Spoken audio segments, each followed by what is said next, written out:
आज का हमारा संदेश है, स्तुति के द्वारा अपने मन को नियंत्रित करो। हम में से बहुत सारे लोगों का मन संघर्ष का स्रोत हो सकता है, क्योंकि हम सब परेशान करने वाले और कभी कभी सताने वाले विचारों से जूझते हैं, जिन्हें हम रोक नहीं पाते। हम सब ऐसे विचारों का अनुभव करते हैं जो कहीं से भी अचानक आ जाते हैं और मसीही होने के लिए अनुचित होते हैं। और हम यह भी जानते हैं कि मानसिक रूप से थक जाने का अनुभव कैसा होता है। बाइबल हमारे मन के बारे में बहुत कुछ कहती है। परमेश्वर का वचन एक ऐसा मानदंड रखता है जो असंभव सा लगता है। यह बताता है कि हमें किस बारे में सोचना चाहिए और किस बारे में नहीं, और यह वादा करता है कि जिनका मन परमेश्वर पर स्थिर है उन्हें पूर्ण शांति मिलेगी। यशायाह 26 आयत 3। पवित्र शास्त्र हमें बताता है कि चिंता मत करो, केवल अच्छी और शुद्ध बातों के बारे में सोचो और अपना मन पृथ्वी पर नहीं बल्कि स्वर्ग पर लगाओ। फिलिप्पियों 4 आयत 7 और 8, कुलुस्सियों 3 आयत 1 और 2। अब सवाल यह है, हम अपना मन परमेश्वर पर और अपना ध्यान स्वर्ग पर कैसे लगाए रखें, और फिर भी इस वास्तविक दुनिया में कैसे जिएं? जब चिंता करने के इतने सारे कारण हैं, तब हम चिंता से कैसे बच सकते हैं? हमारी नई श्रृंखला में हम इन और अन्य प्रश्नों के उत्तर देने की कोशिश कर रहे हैं, क्योंकि हम यह विचार कर रहे हैं कि मसीही लोग अपने मन के साथ क्या करें। आज रात के संदेश में हमारे पास और भी बातें हैं। प्रेरित पौलुस ने रोम नगर में रहने वाले मसीही लोगों को एक पत्र भेजा। यह पत्र उस संदेश का सार था जो वह जहां जहां भी जाते प्रचार करते थे। अन्य बातों के अलावा पौलुस ने यह प्रचार किया, इस संसार के अनुसार न बनो, परंतु अपने मन के नए होने से रूपांतरित हो जाओ। रोमियो 12 आयत 2। ये लोग और सभी मसीही पहले ही एक अद्भुत रूपांतरण से गुजर चुके हैं। वे यीशु के अनुयायी बन गए हैं। उन्होंने परमेश्वर की अनंत आत्मा और जीवन को अपने भीतर प्राप्त किया है, जिसने उन्हें एक दूसरे या नए जन्म के द्वारा परमेश्वर के सच्चे पुत्र और पुत्रियां बना दिया है। यूहन्ना 1 आयत 12 और 13, यूहन्ना 3 आयत 3 और 5। फिर भी पौलुस ने उन्हें और हम सब मसीहियों को बताया कि उन्हें और हमें अपने मन के नए होने से रूपांतरित होना चाहिए, ताकि वे और आज हम इस संसार के अनुसार न बने। यह संसार, इसके लोग और इसकी व्यवस्थाएं परमेश्वर के विरुद्ध विद्रोह में है और परमेश्वर के विपरीत है, और भले ही सच्चे मसीही प्रभु के राज्य के अधीन हो चुके हैं, हम ऐसे संसार में बड़े हुए हैं जो परमेश्वर के विपरीत है, और हम सब इस संसार से प्रभावित हुए हैं। हमारा पूरा भीतरी स्वभाव, हमारे विचार करने की प्रक्रिया, व्यक्तित्व, दृष्टिकोण, तर्क करने की क्षमता, नैतिक प्रवृत्तियां और विवेक, यह सब उन बातों से आकार लिया गया है जिन्हें हमने इस संसार में देखा, सुना और अनुभव किया है।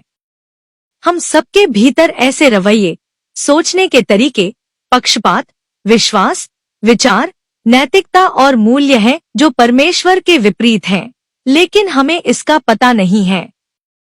हमें लगता है कि हमारे विचार और दृष्टिकोण सही हैं।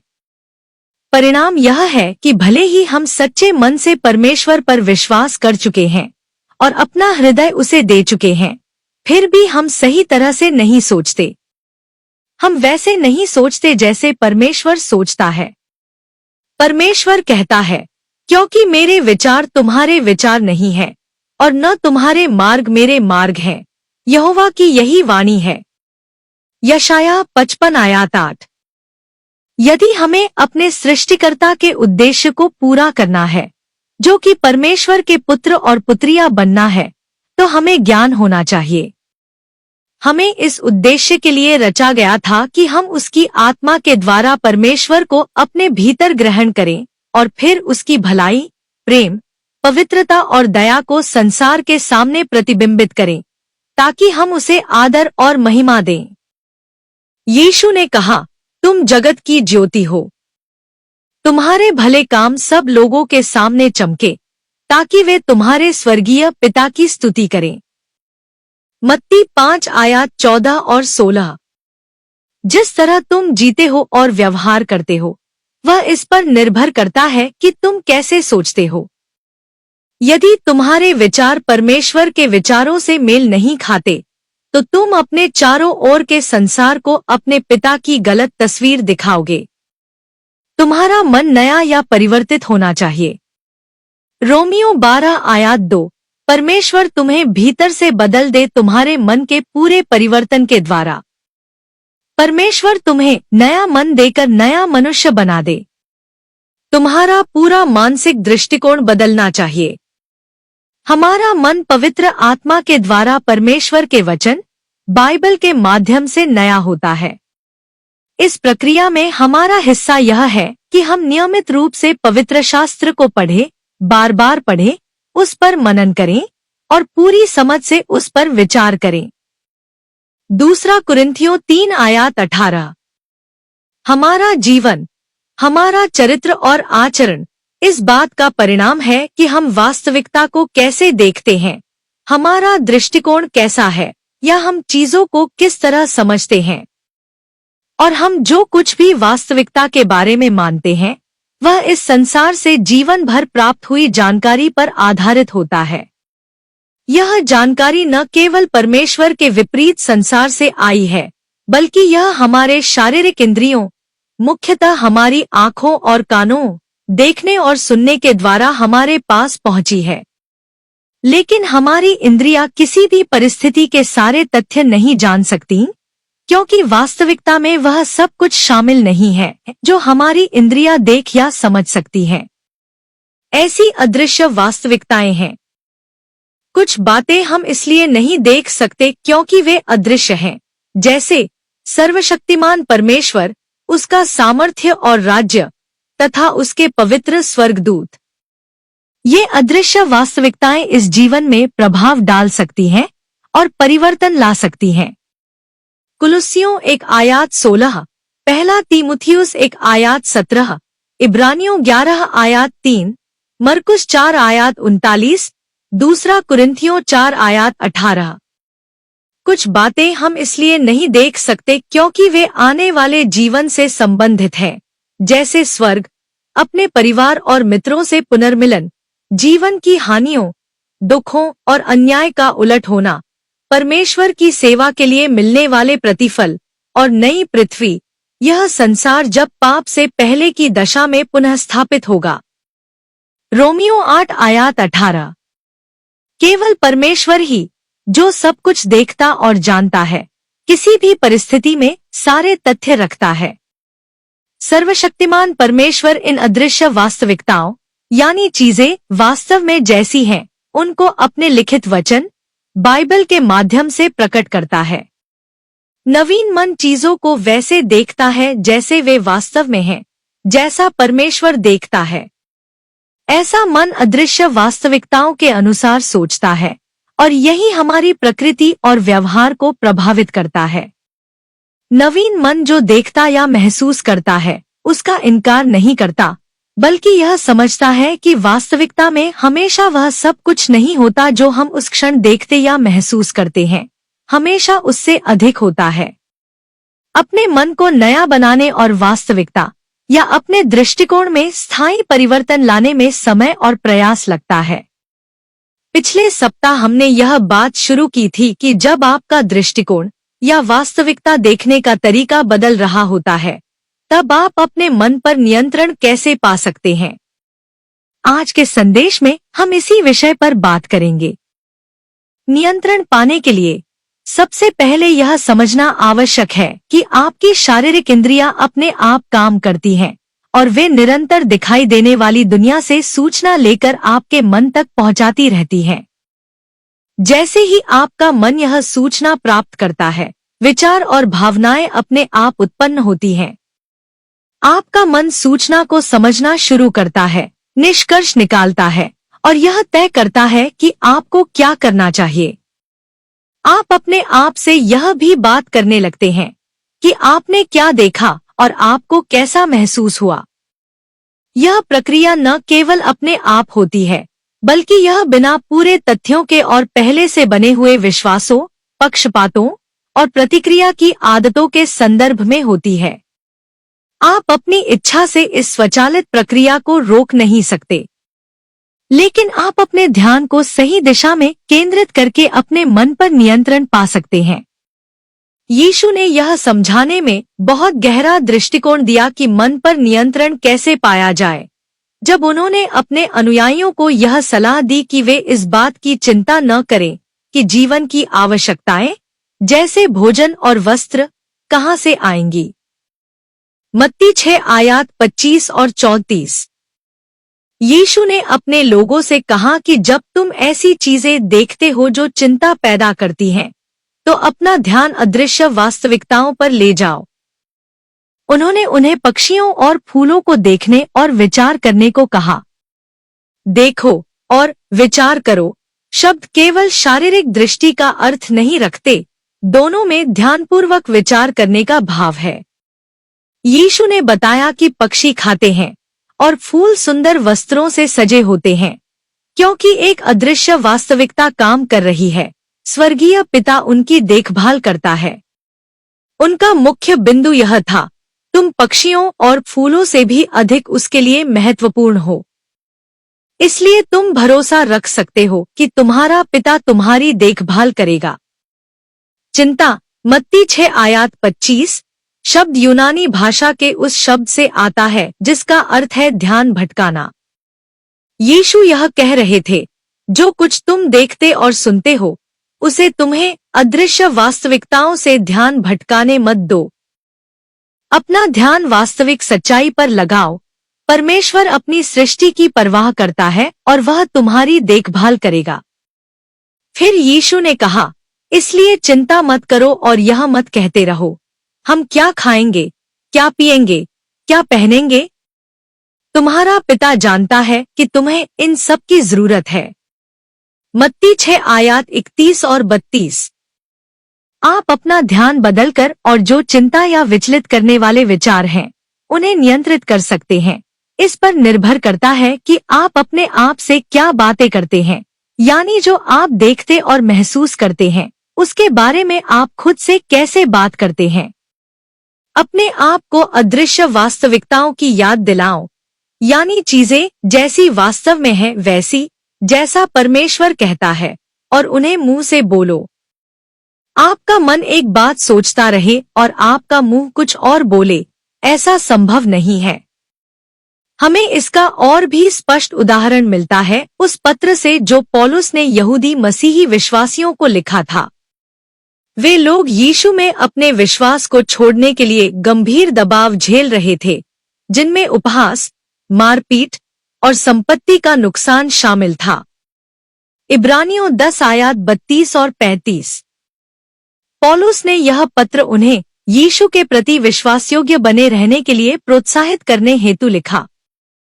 पौलुस ने उनसे कहा, हम धैर्य के साथ वह दौड़ दौड़ें जो हमारे आगे रखी गई है। हर उस बात से मुंह मोड़ते हुए जो ध्यान भटकाती है, यीशु की ओर देखते हुए। यीशु की ओर देखते रहो, जो हमारे विश्वास का कर्ता और सिद्ध करने वाला है। उसी पर विचार करो जिसने अपने विरुद्ध पापियों की इतनी विरोध सहा, ताकि तुम अपने मन में थककर हिम्मत न हारो। इब्रानियों 12 आयत 1 और 3। ध्यान दे कि पौलुस चिंतित था कि जिन दबावों का ये लोग सामना कर रहे थे, वे उन्हें अपने मन में थका और निराश कर सकते थे। यह भी ध्यान दे कि पौलुस ने उन्हें कहा कि वे किसी चीज से मुंह मोड़े, यानी उन बातों से जो वे देख और महसूस कर सकते थे, और किसी चीज की ओर देखें, अर्थात प्रभु यीशु मसीह की ओर, जो हमारे विश्वास का स्रोत और सिद्ध करने वाला है, यानी परमेश्वर पर हमारे भरोसे और आत्मविश्वास का पूर्ण करता। जब पौलुस ने ये शब्द लिखे, तो उसने अभी अभी इस्राएल के इतिहास के अनेक लोगों के उदाहरण दिए थे, जिन्होंने उन चीजों को देखकर जो दिखाई नहीं देती, अदृश्य वास्तविकताओं पर ध्यान केंद्रित करके महान कार्य किए और कठिन समयों को सहा। अब हम कुछ उदाहरण देखते हैं। पौलुस ने अपने सुनने वालों को यूसुफ की याद दिलाई, जो अब्राहम का परपोता था। यूसुफ के भाइयों ने ईर्ष्या के कारण उसे गुलामी में बेच दिया और अपने पिता से कहा कि वह जंगली जानवरों के हाथों मारा गया है। उत्पत्ति 37 और 50। हम यूसुफ की कहानी पर पूरी एक श्रृंखला चला सकते हैं, लेकिन इस विषय के संदर्भ में कुछ मुख्य बिंदुओं पर विचार करें। यूसुफ को दास व्यापारियों ने मिस्र ले जाया। उसने कई कठिनाइयां झेली, लेकिन परमेश्वर उसके साथ था और अंततः वह मिस्र में दूसरा सबसे बड़ा अधिकारी बन गया, एक अनाज वितरण योजना का प्रमुख, जिसने भयानक अकाल के समय हजारों लोगों को भोजन दिया। अंत में इसी के द्वारा वह अपने परिवार से फिर मिल सका। यूसुफ की परेशानियां शुरू होने से पहले परमेश्वर ने उसे 2 प्रतिज्ञाएं दी। पहली, परमेश्वर ने यूसुफ को महानता का वचन दिया, और दूसरी, उसने उसे कनान देश, आज का इस्राएल में अपना निवास स्थान देने का वादा किया। उत्पत्ति 37 आयत 5 और 8, उत्पत्ति 35 आयत 9 और 12। पहली प्रतिज्ञा यूसुफ के जीवन काल में पूरी हुई, लेकिन दूसरी नहीं। यूसुफ कभी घर वापस नहीं गया। मरने से ठीक पहले यूसुफ ने अपने परिवार को यह वचन दिलवाया कि जब वे कनान लौटें तो उसकी हड्डियां अपने साथ ले जाए। पौलुस ने इस विषय पर लिखा, विश्वास से ही यूसुफ ने, जब वह मरने को था, इस्राएलियों के मिस्र से निकलने की बात की और यह आज्ञा दी कि वे उसके शव को अपने साथ ले जाए। इब्रानियों 11 आयत 22। यूसुफ न केवल इस बात को लेकर निश्चिंत था कि परमेश्वर इस्राएल को फिर से घर ले जाएगा, बल्कि उसे यह भी विश्वास था कि जब मृतकों का पुनरुत्थान होगा, तब वह अपने देश में फिर से खड़ा होगा। अय्यूब 19 आयत 25 और 26। यूसुफ ने अदृश्य वास्तविकताओं के अनुसार जीवन जिया, यह जानते हुए कि वर्तमान में परमेश्वर उसके साथ है और आने वाले जीवन में पुनर्स्थापन और प्रतिफल उसका इंतजार कर रहा है। इससे उसे मन की शांति मिली। जिस यूनानी शब्द का पौलुस ने प्रयोग किया है जब उसने कहा कि यूसुफ ने इन बातों का उल्लेख किया, उसका अर्थ है स्मरण करना या याद रखना। यूसुफ ने परमेश्वर की प्रतिज्ञाओं को याद करके अपना ध्यान स्थिर रखा। मूसा एक और व्यक्ति था जिसने अपना जीवन अदृश्य वास्तविकताओं के अनुसार व्यवस्थित किया। मूसा का जन्म उस समय हुआ जब यूसुफ के वंशज मिस्र में दास्ता में थे। निर्गमन 1 और 4। घटनाओं की एक श्रृंखला के मुताबिक मूसा फिरौन के घराने में एक राजकुमार के रूप में पला बढ़ा, परंतु उसने वह जीवन छोड़कर अपने पीड़ित लोगों के साथ जुड़ना चुना। पौलुस हमें मूसा की मानसिक अवस्था की झलक देता है जब वह अपने लोगों के पास लौटा। विश्वास से ही मूसा ने मिस्र देश को छोड़ा। वह राजा से नहीं डरा। मूसा चलता ही रहा क्योंकि उसकी दृष्टि उस पर टिकी रही जो अदृश्य है। इब्रानियों 11 आयत 27।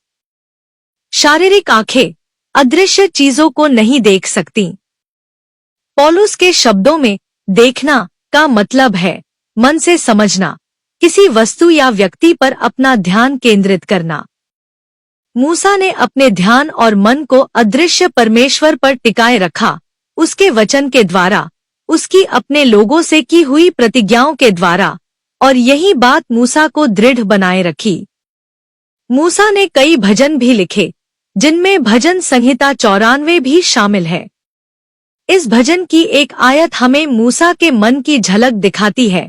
मेरे भीतर की बहुत सी चिंतित सोचों के बीच तेरे दिलासा मेरे मन को आनंदित और प्रसन्न करते हैं। भजन 94 आयत 19। दिलासा का अर्थ है दुख या चिंता को कम करना। दिलासा परमेश्वर के वचन से आता है, क्योंकि वह न केवल हमें चीजों की सच्ची स्थिति दिखाता है, अर्थात हमें अदृश्य संसार तक पहुंच प्रदान करता है, बल्कि अपने वचन के द्वारा वह स्वयं को भी हम पर प्रकट करता है। रोमियो 15 आयत 4। पौलुस ने दाऊद का भी उल्लेख किया, जिसने बहुत कठिनाइयों का सामना किया। दाऊद के मन के विचार यहूदियों के बीच प्रसिद्ध थे। क्योंकि वे उसके भजनों में प्रकट हुए थे। दाऊद ने भजन संहिता 63 तब लिखा जब वह राजा साउल से यहूदा के जंगल में छिपा हुआ था, जो एक सूखी और प्यास से भरी भूमि थी। पहला शमूएल 22 और 23 और 24। भजन 63 आयात 1, 5 और 6। मेरी देह तेरी लालसा करती है, जैसे सूखी और प्यास से भरी भूमि जिसमें जल नहीं। जब मैं अपने बिस्तर पर तुझे स्मरण करता हूँ और रात के पहरों में तुझ पर ध्यान करता हूँ, तब मेरा मुख आनंद के गीतों से तेरा गुणगान करेगा। जब दाऊद रात की पहरेदारी कर रहा था, जंगली जानवरों और साथ ही साउल और उसके लोगों से सावधान रहने के लिए, तब अपनी परिस्थितियों पर ध्यान देने के बजाय उसने इन ध्यान भंग करने वाली बातों से नजरें हटाकर परमेश्वर की ओर लगाई, जो उसके साथ और उसके पक्ष में था। स्मरण करना का अर्थ है याद करना, सोचना और उल्लेख करना। ध्यान करना का अर्थ है बड़बड़ाना, प्रसन्नता या क्रोध में बोलना और संकेत में गहराई से सोचना। इन भागते हुए भजनों में दाऊद अक्सर अपने आप को परमेश्वर के रक्षक पंखों की छाया में बताता है। दाऊद ने लिखा, क्योंकि तू मेरा सहायक रहा है और तेरे पंखों की छाया में मैं आनंद के गीत गाऊंगा। भजन 63 आयात 7। हे परमेश्वर, मुझ पर दया कर, क्योंकि तुझ में मेरी आत्मा शरण लेती है। तेरे पंखों की छाया में मैं तब तक शरण लूंगा जब तक विनाश के तूफान टल न जाए। भजन 57 आयात 1। भजन 63 में दाऊद एक मरुस्थल रेगिस्तान में रह रहा था। वहां जहां भी वह देखता, उसे केवल उजाड़ और खतरनाक दृश्य दिखाई देते थे।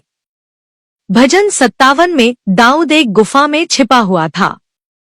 जहां भी वह देखता, उसे केवल गुफा की दीवारें नजर आती थी। फिर भी दाऊद ने अपने ध्यान को अदृश्य सच्चाइयों पर केंद्रित करने का चुनाव किया, और दोनों ही परिस्थितियों में उसने अपनी इच्छा को परमेश्वर की ओर लगाया और अपना मुंह खोला। हे परमेश्वर, मेरा मन स्थिर है, मेरा मन दृढ़ और आत्मविश्वासी है। मैं गाऊंगा और स्तुति करूंगा। जाग, हे मेरी महिमा, मेरे भीतर का मनुष्य। मैं तेरा गुणगान करूंगा और तुझे धन्यवाद दूंगा। भजन 57 आयात 7 और 9। अपने मुंह से परमेश्वर की स्तुति करना ध्यान को फिर से उसी पर केंद्रित कर देता है, मन को भटकने से रोकता है और मुंह को बार बार यह कहते रहने से रोकता है कि अब मैं क्या करूं। स्तुति वास्तव में विश्वास की आवाज है। जब तुम सर्वशक्तिमान परमेश्वर की स्तुति करते हो, जिसे तुम देख नहीं सकते, उस सहायता के लिए जो अभी तुम्हें दिखाई नहीं दे रही, तो तुम उसमें अपना भरोसा और विश्वास प्रकट करते हो और इस सच्चाई को स्वीकार करते हो कि वह तुम्हारे साथ और तुम्हारे पक्ष में है, और जो भी परिस्थिति तुम झेल रहे हो, वह तुम्हें उसमें से निकाल ले जाएगा। अपना दृष्टिकोण बदलने और अपने मन को इस हद तक नया करने में समय लगता है कि तुम इस आत्मविश्वास के साथ जी सको कि जो कुछ तुम देखते हो, वह सब अस्थायी है और परमेश्वर की शक्ति से बदलने योग्य है, और वह तुम्हें तब तक संभाले रखेगा जब तक तुम्हें उससे बाहर न निकाल ले। जब तक तुम उस स्तर तक नहीं पहुंचते, तब तक तुम वर्तमान क्षण में परमेश्वर की स्तुति करके अपने विचारों पर नियंत्रण पा सकते हो। परमेश्वर की स्तुति करने का अर्थ है उसे पहचानना या बोलकर व्यक्त करना कि वह कौन है और उसने क्या किया है, क्या कर रहा है और क्या करने वाला है। जब तुम परमेश्वर की स्तुति करते हो, तो तुम अपना ध्यान उसी पर लगा देते हो। तुम सभी ध्यान भटकाने वाली बातों से नजरें हटाकर सच्चाई की ओर देखते हो कि परमेश्वर तुम्हारे साथ है और तुम्हारे पक्ष में है, और वह तुम्हें उस स्थिति से निकाल ले जाएगा जिसका तुम सामना कर रहे हो। और अधिक अगले सप्ताह। प्रभु आप सभी को आशीष दें। आमीन।